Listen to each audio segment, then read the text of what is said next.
So we'll continue our study about the life of Moses. Like last week, I was saying that we are focusing on the life of Moses. We are not focusing on the events around what was happening in the life of Moses. So God used Moses here in a very special way. And we know God had prepared Moses for many years. And I want us to journey along with Moses here. That he was a prince of Egypt, and then he became a shepherd, and God prepared him for 20, 40 years, trained him in the wilderness and all, and then God used him to deliver the children of Israel. So last week, we ended by seeing that the children of Israel, just imagine 430 years of bondage, you are delivered. 430 years, and you're free, to go out of Egypt. And they're going and probably singing, and there were a lot of joy in what was happening in their life because of what was happening in their life. And so they're walking, and few days later, they come to a spot. They come to a spot where, it's called Migdol and Pi Harioth, and there is also called Baal Zephon. So I was looking up the map. It's like, it's like a mountainous area. And if you see here, I don't have the map up, but uh, on one side, there's ocean. So they come walking, and they come 20 lakh people. They face the ocean on one side, and they come and they camp there. And what happens right there? Pharaoh changes his mind. The person who said, let, please go away from here. The person who said, like, I don't want to do anything with Israelites, he changes his mind.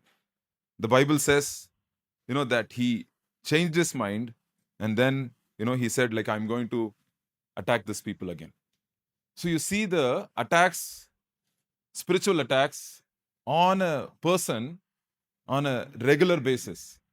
Last time we saw about like how hard it was, the battle for a deliverance, how much hard it was. And finally, the blood of the lamb was the thing, that set the people free.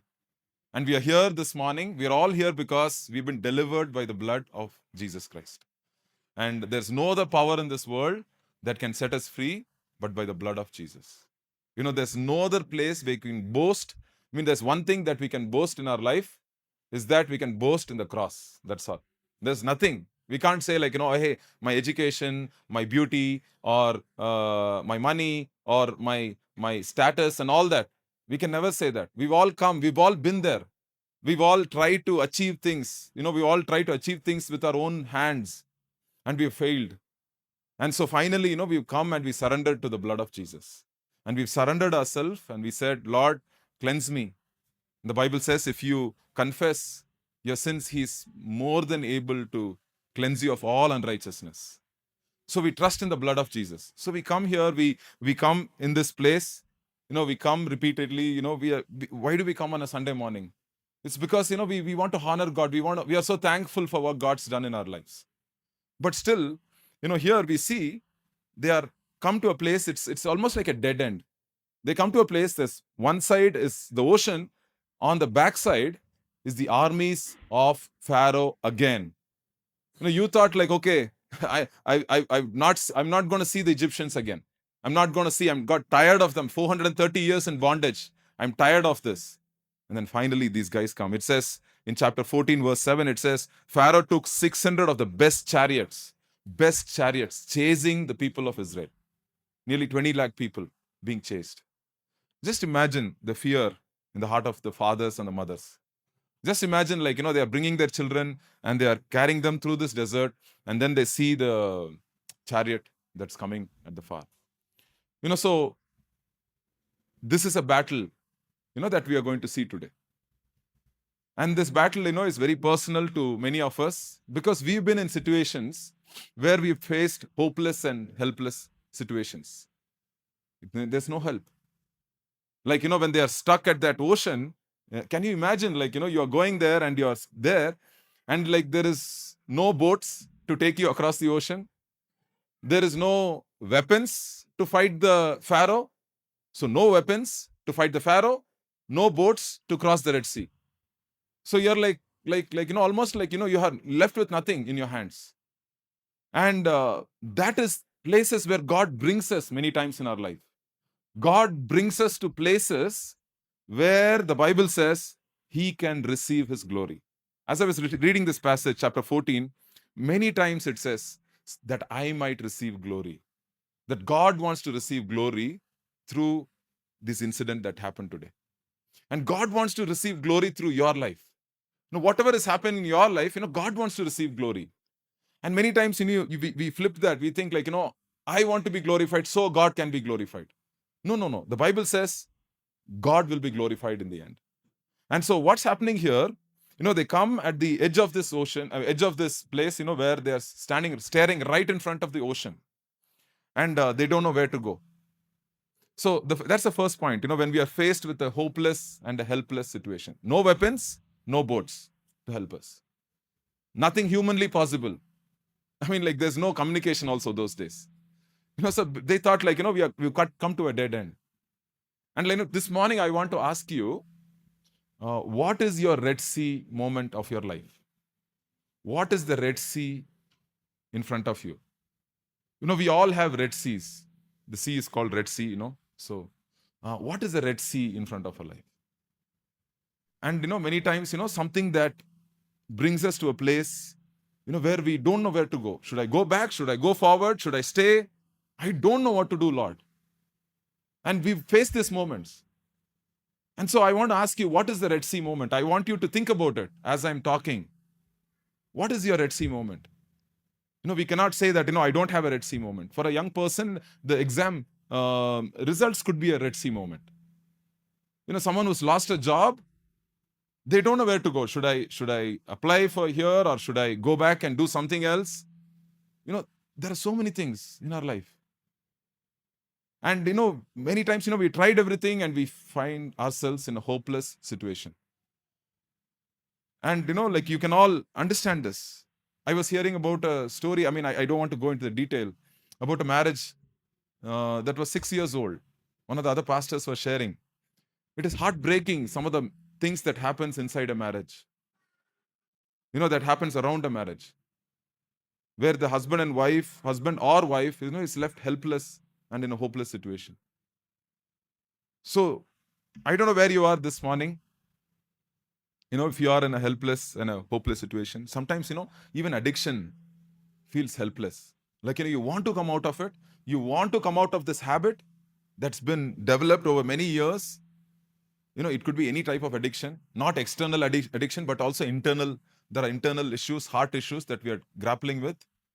And we can't go. We can't move anywhere. And so that's the first thing. We are all faced with a hopeless and helpless situation. Ocean at the front, Pharaoh's army at the back.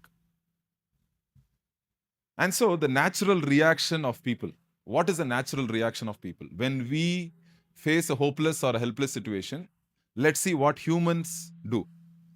Let's see what happens. Okay, let's look at verse 10. As Pharaoh approached, see, the army is approaching. As Pharaoh approached, the Israelites looked up and saw the Egyptians coming after them. And the Israelites were terrified and cried out to the Lord for help. So the first thing that comes, in our life, when we face this type of situation is we are afraid, terrified. Not just one person being terrified, all the 20 lakh people becoming terrified. Just imagine, like, if everybody in the room is scared and fearful and afraid, just imagine. And so that was what's happening. So this word called in English called panic. There's also a condition also. I think there's a next slide. So there's also a condition called panic attack.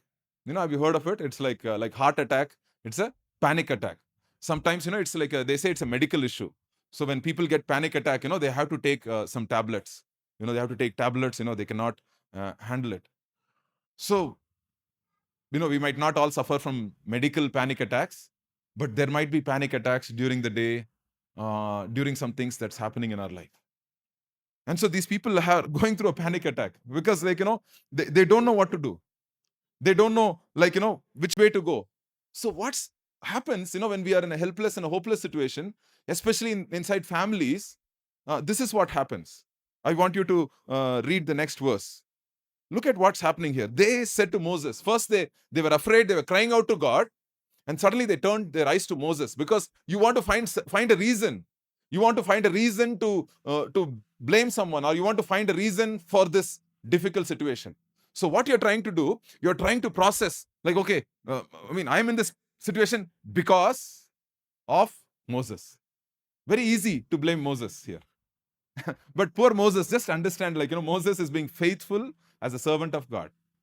But the people's eyes are turned towards Moses. See here what they are saying. They said to Moses, is it because there are no graves in Egypt that you have taken us away to die in the wilderness?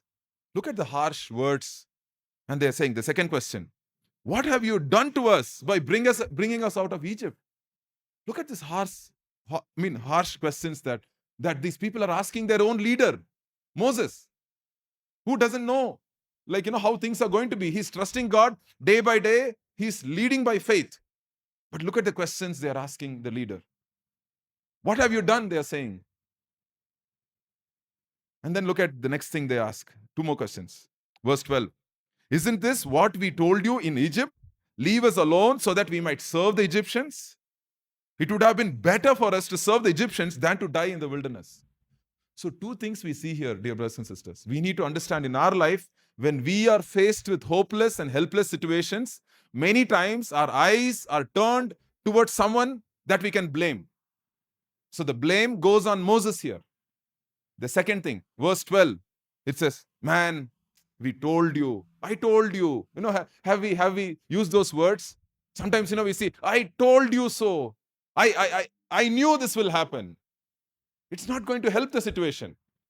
Many times when husband and wife, there's a conflict, so one of them will say, no, I told you, right? I told you this will happen. And, it's not helping. It's not helping anybody in the family, the husband or the wife. When the wife says that or the husband says that, it's not helping any one of them.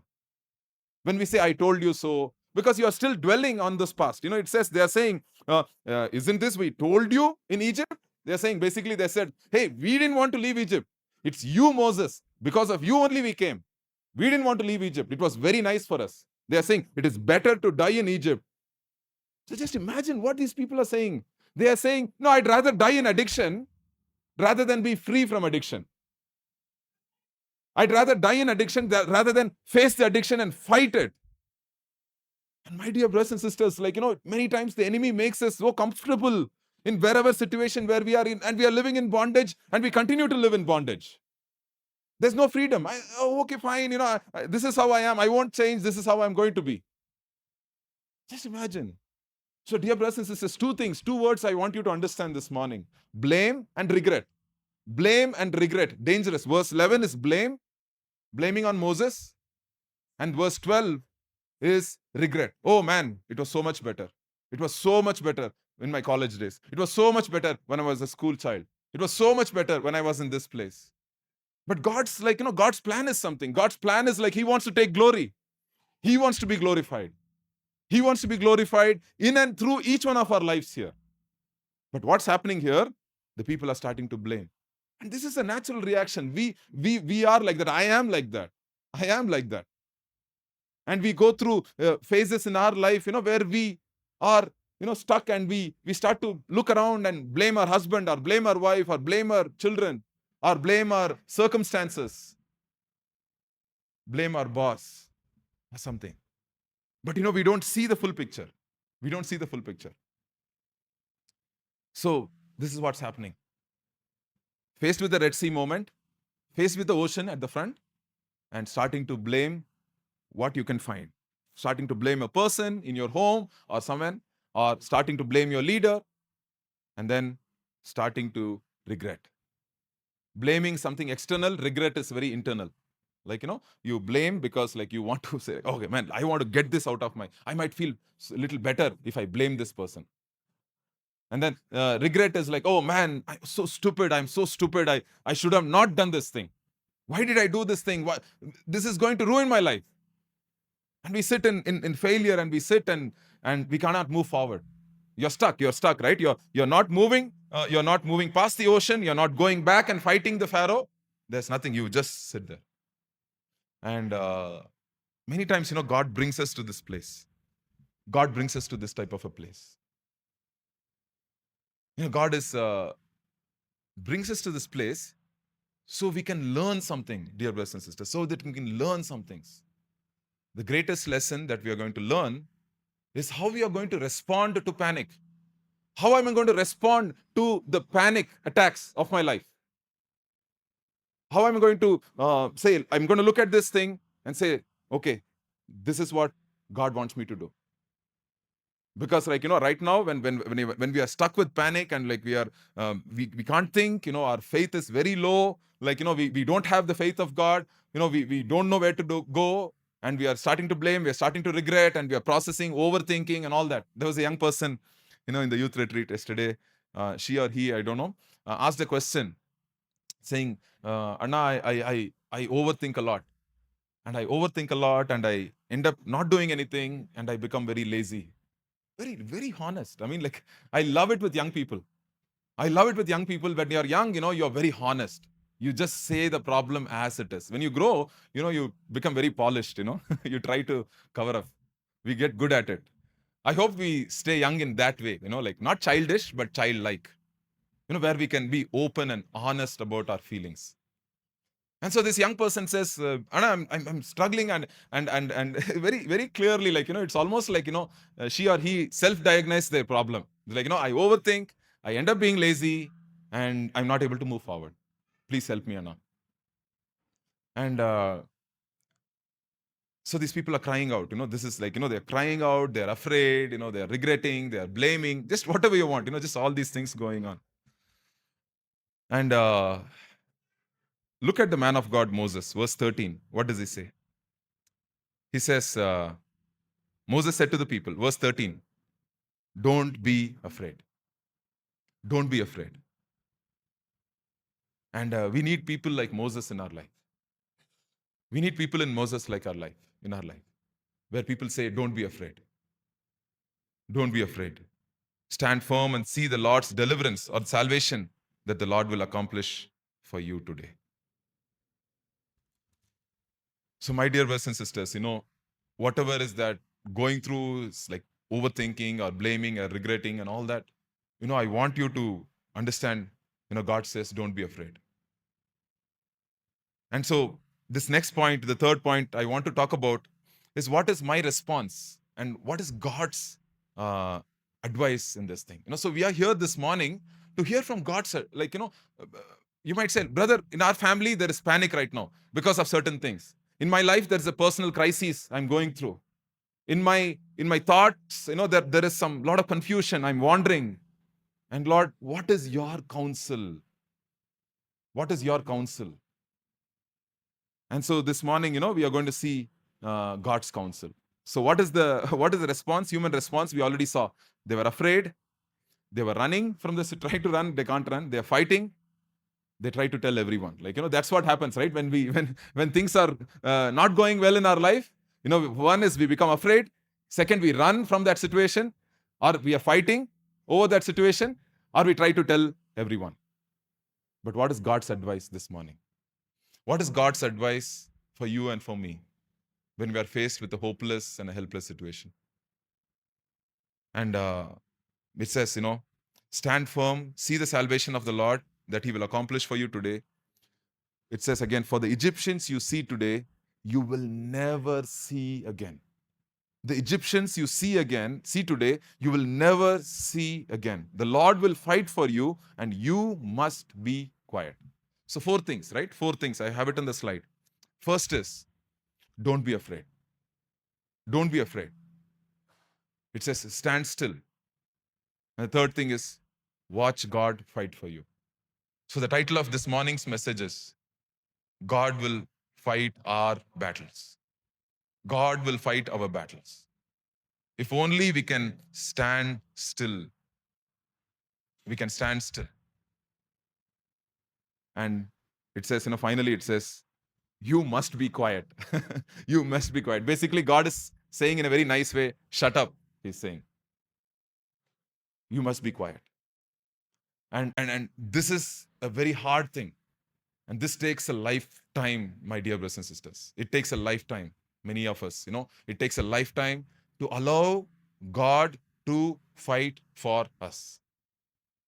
Because, we have this natural tendency, this human tendency, human flesh wants to fight, wants to keep talking, wants to keep blaming, wants to do all these things when the things are not going well.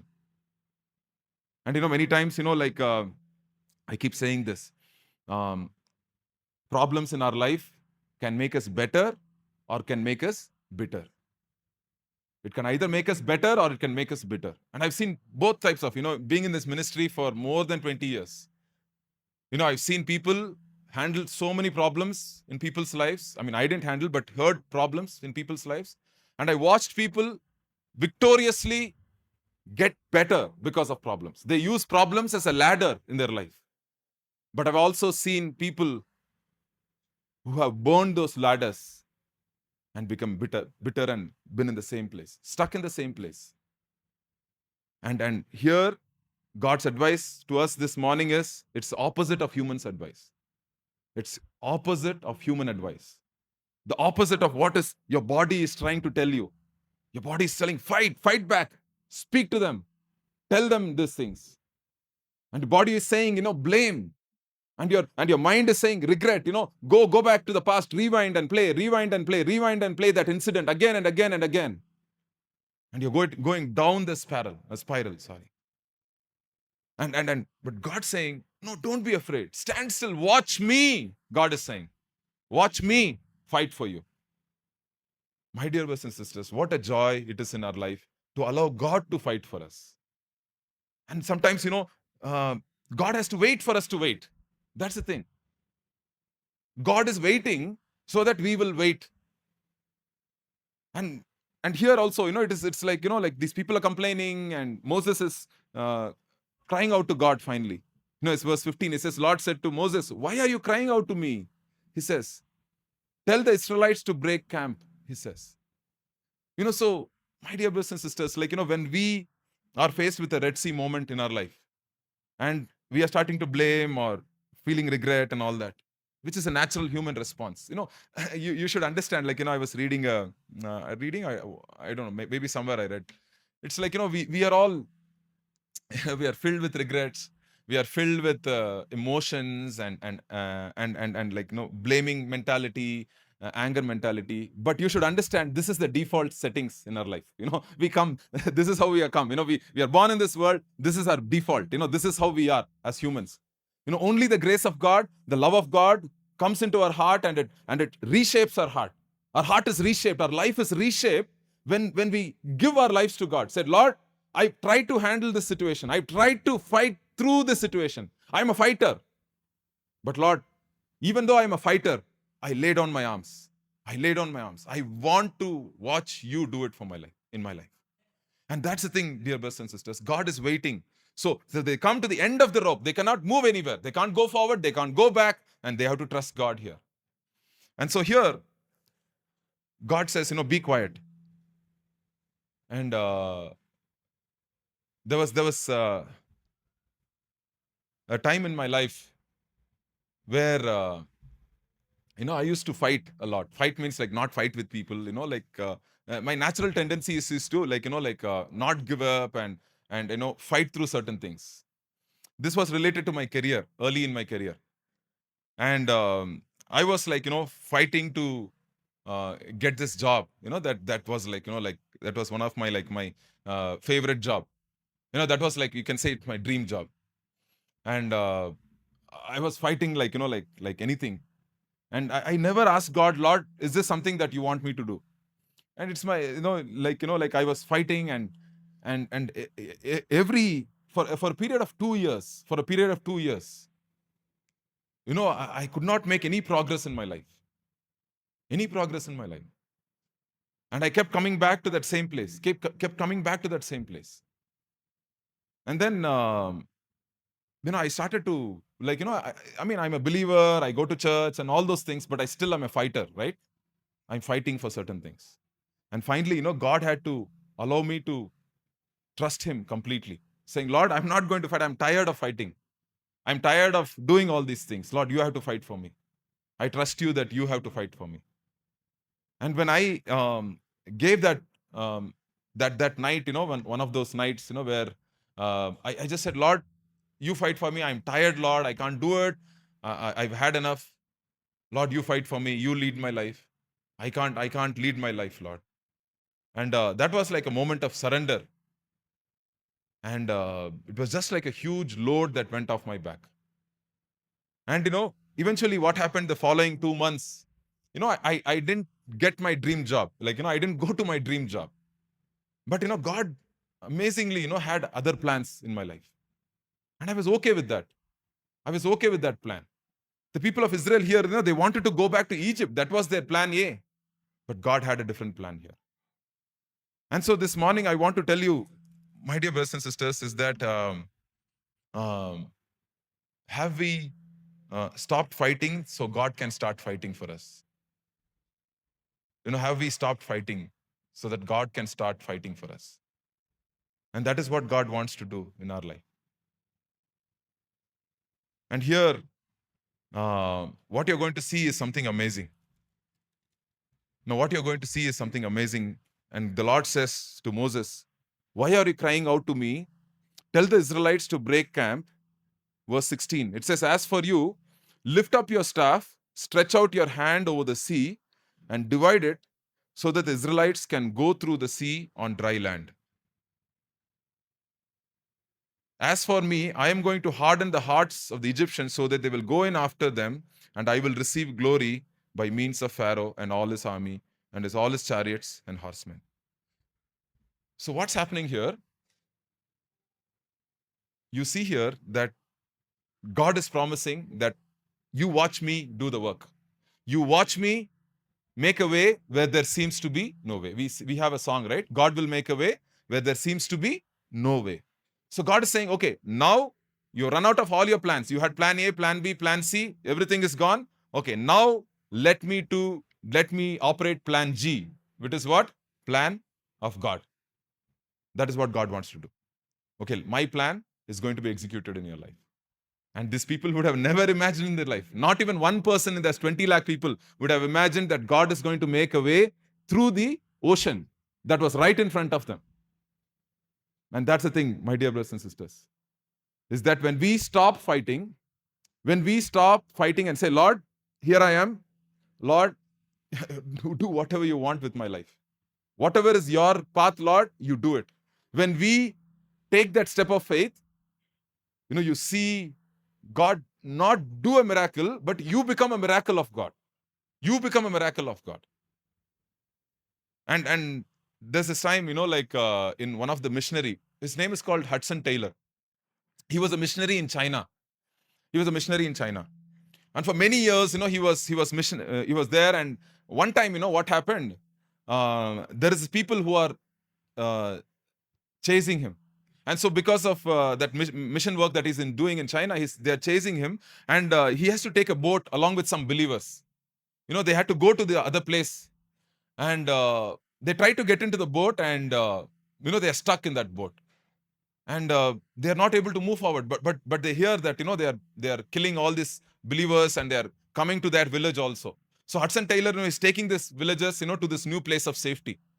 And there they are praying that, Lord, how do we go? There's this boat we have to cross, and there's no water.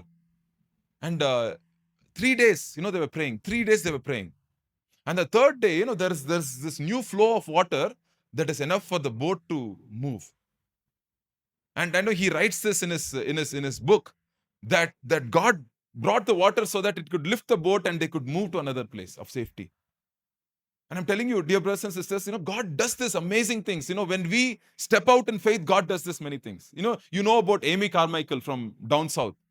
She's a missionary who came from another country, and she came here and served in India. And she was helping all these young girls, who are destitutes. They were born to destitute mothers.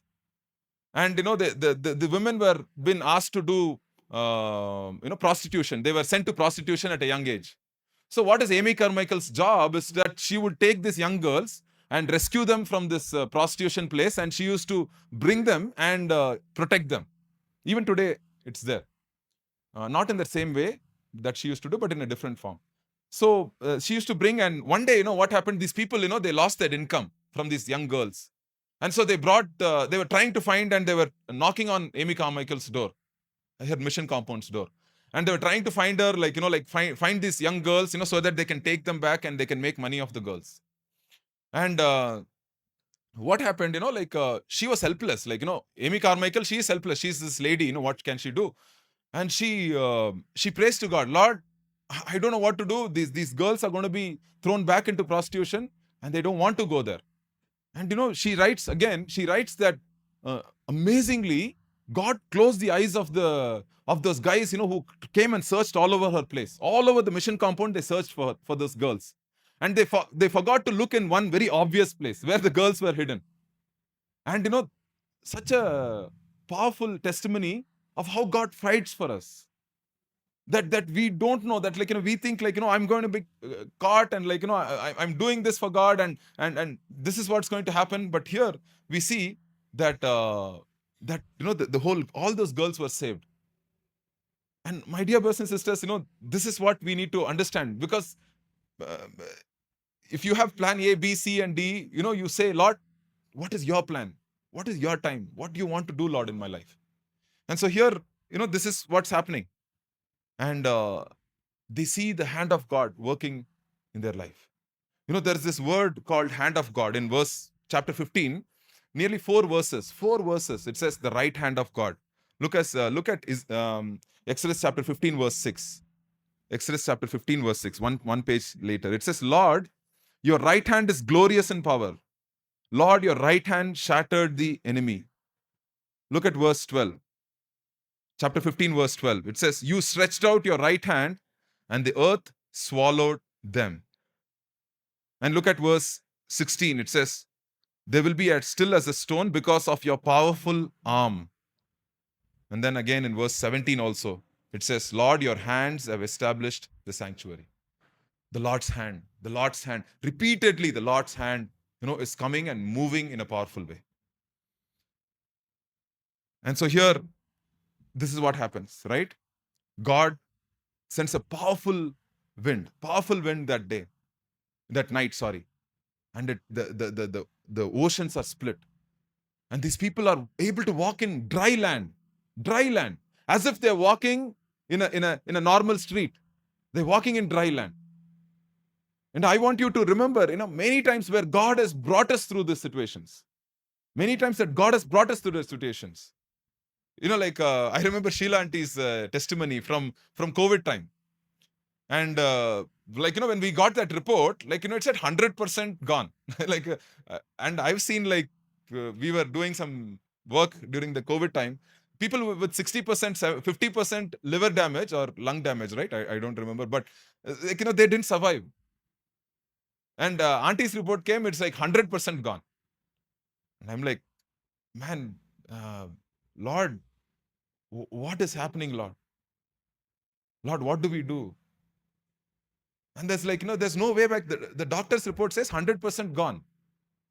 Right, uncle, auntie, correct, no? 100% gone. And auntie is here, living testimony in front of us. And dear brothers and sisters, that is something that we cannot understand. We try to, in our very narrow and distracted mind, we are trying to fit God into our narrow mind. But we have to open our mind and see, Lord, just open my eyes, open my mind, Lord, to see your greatness.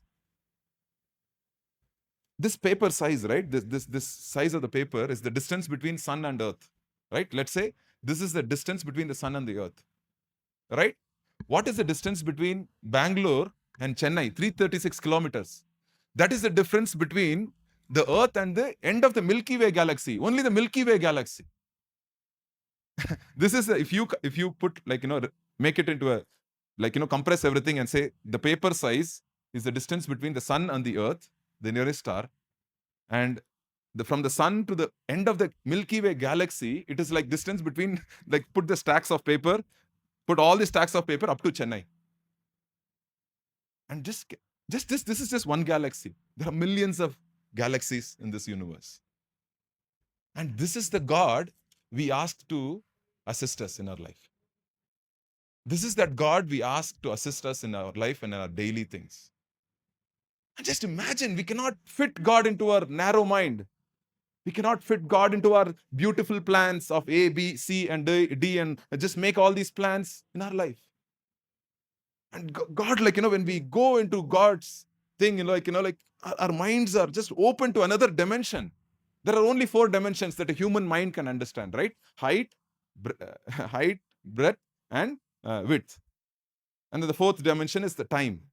But God is beyond all these 4 dimensions. We are limited by the time dimension, the height and the width and the depth and all that. But God is in the 5th dimension. And we cannot understand what God's going to do. We don't know the mind of God. And that's the powerful God that we have, who's fighting on behalf of us. That is the thing you have to understand. God says that I will fight for you. You be quiet, I will fight for you. In your hopeless situation, in your helpless situation, I will fight for you. I will make a way where there's no way. You don't have to think through all these things. You just have to trust me.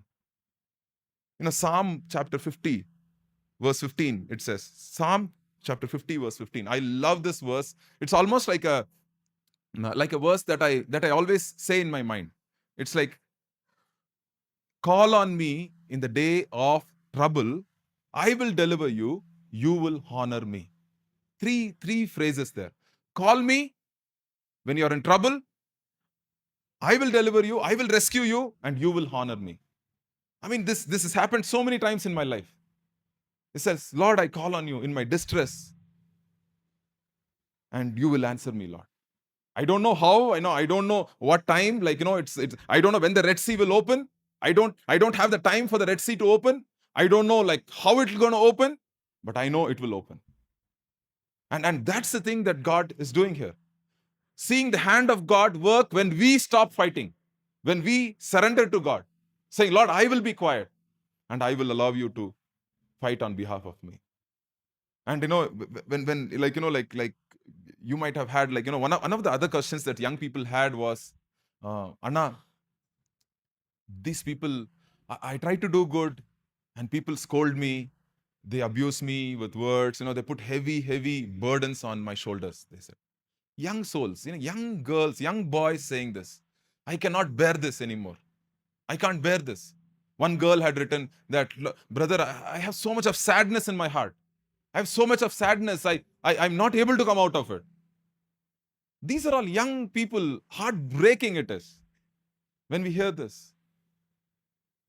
The burdens that probably, I don't know who's putting those burdens, the burdens from the parents, or the expectations from parents, and or the expectation from society, or from the friends, and expectations of their own self, just like crumbling under the burden of the world, of their self, and of their home.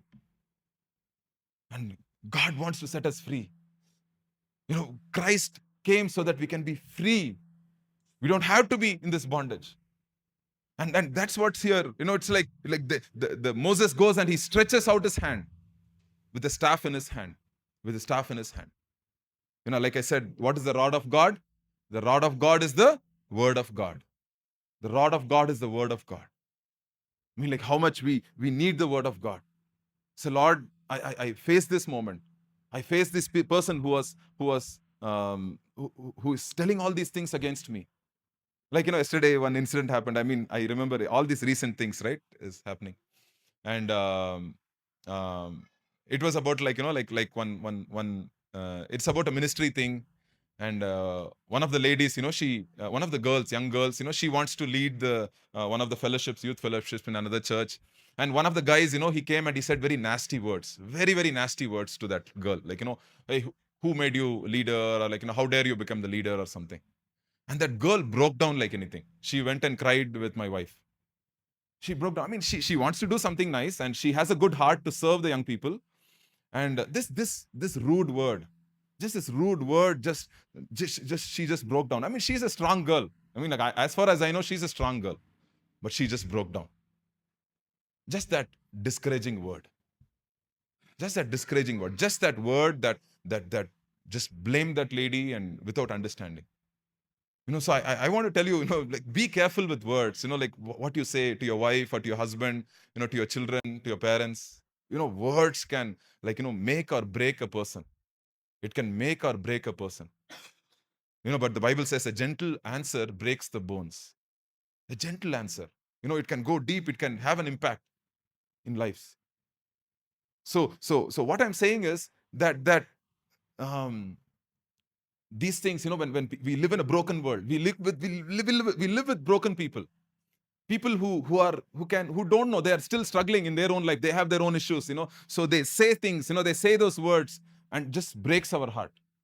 But and then what we happens, we blame that person. Yes, they have to take some responsibility, yes, but maybe they are not still, they're still growing, they are not still mature fully. They will one day, they will speak words of grace. Today they are speaking words of harshness, but one day they will change. So here, what's happening here is, that God is doing, something that no man can do, and no man can do, and that's the thing we have to understand, dear brothers and sisters. If you come here this morning saying, brother, I come with a broken heart, like, I come with hurts and all these things. I am telling you, God can change your heart. God can absolutely heal your heart. He just wants you to stop fighting that person, stop fighting that situation and all. You just say, Lord, my heart is yours. Lord, you heal me and cleanse me. And that is why I'm saying, like, when we go to God in prayer, we enter that fifth dimension, the dimension that we cannot humanly, that, like, when prayer is like that fifth dimension, we cannot, like, it's beyond breadth and time and space and everything. When we go there, God's working in a spiritual dimension. We enter that, that's why prayer is such a beautiful thing. Prayer is such a beautiful thing where we engage with God in the spiritual realm. The spiritual life is the real life, where we go and say, Lord, right now, Lord, my heart is broken, and you have to touch my heart, Lord. And so this is what's happening. This is something beyond human understanding. No physics will explain this. You might explain saying, like, okay, the wind came and so that the sea split and all that. No, the answer to our life's problems, the answer to our heart's problems is not the world. The answer to our life's problem is something spiritual, supernatural, where God comes and changes our heart. And like, you could have been a person full of worry. Now, you learn to trust the Lord. You could have been a person full of anger in your heart. You are right now the most sweetest person because God has touched your heart. You could have been a person who's like constant, worrying about all those things. But right now you are learning to walk by faith. And how does this happen? How does this happen? When we stop fighting, when we say, Lord, you fight for me daily, today, morning, afternoon, evening, Lord, you fight for me. When you face that young sister, we tell, my wife and I, we told her, we encourage her saying, keep your eyes on Jesus. Keep your eyes on Jesus. You look at people, you hear what people are saying and all that, you will be discouraged. You can't do ministry. You can't serve the Lord. You can't serve the Lord. Like, that's the thing. Like, in our life, keep your eyes on Jesus Christ. Keep your eyes on Jesus Christ. And so here, what's happening? The sea is opening, and the people walk there. And so this morning, I want you to just focus on Jesus. Focus on Jesus. At the cross. I want to compare the Red Sea with the cross of Jesus Christ. At the cross, the judgment of God fell on Jesus Christ. When Noah, during times of Noah, why did God bring the flood? Why did the waters cover the earth? It was God's, what was it? It's God's judgment. It was God's judgment. And what's happening here? It's God's judgment. On who? On the Egyptians. It was God's judgment on the Egyptians. And they all sank in that ocean. And so what's happening here? On the cross, Jesus went through the waters of judgment for you and for me. He went through the waters of judgment for you and for me. And he went not only that, he destroyed the real Pharaoh. Who's the real Pharaoh in our life? Sin, Satan, death. Jesus destroyed sin, Satan, and death, the real Pharaoh of our life. That is the real Pharaoh. We've been talking about all the other things, but the real Pharaoh is sin, Satan, and death. And Jesus Christ, by plunging into the waters of God's judgment on the cross, He destroyed it. He destroyed sin, Satan, and death on the cross for you and for me, my dear brothers and sisters. And that is something we have to understand. So when I read the story of the Red Sea, it is Jesus who's the deliverer. Moses only delivered the people of Israel, but Jesus delivered the people of the world. Anyone who believes in him shall not have condemnation, but will have eternal life. So this picture, I put it in ChatGPT, and that's the last picture where Jesus, he split the sea wide open for you and for me. We should have drowned in that water of judgment. We should have been penalized for our sins, but Jesus went ahead of us. So we can safely walk in that ocean. We can safely walk in spite of that ocean. So you see that the ocean is there on the side, but who's holding it? Jesus is. Even today, we walk through the ocean, we walk through the waters, but who is there?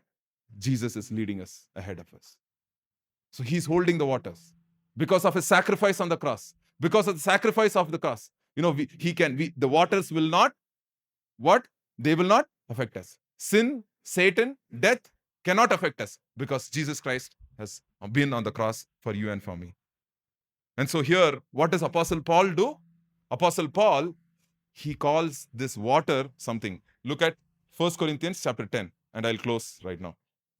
1 Corinthians chapter 10. It says, what is the picture of going through the Red Sea? What is the picture? 1 Corinthians chapter 10, it says, now I do not want you to be unaware, brothers and sisters, that our ancestors were all under the cloud, all passed through the sea, and were baptized into Moses in the cloud and in the sea. Okay, the remaining passages we'll read later. So what is going through the Red Sea is this baptism. It is baptism.